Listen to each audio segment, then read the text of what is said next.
السلام عليك يا حجة الله في أرضه، السلام عليك يا عين الله في خلقه، السلام عليك يا نور الله الذي يهتدي به المهتدون ويفرج به عن المؤمنين.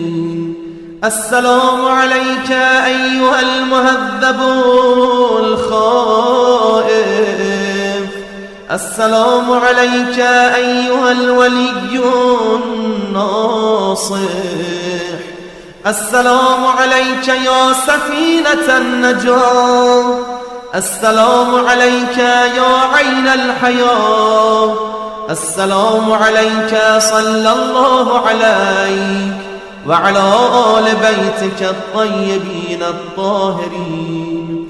السلام عليك عجل الله لك ما بعدك من النصر وظهور الأمن.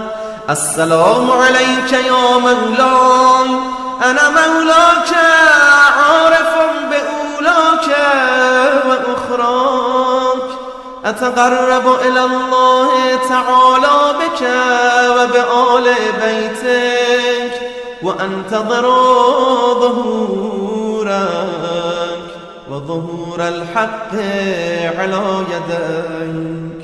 وأسأل الله أن يصلي على محمد وآل محمد، وأن يجعلني من المنتظرين لك والتابعين والناصرين لك على أعدائك والمستشهدين بين يديك في جملة أوليائك. يا مولاي يا صاحب الزمان، صلوات الله عليك وعلى آل بيتك.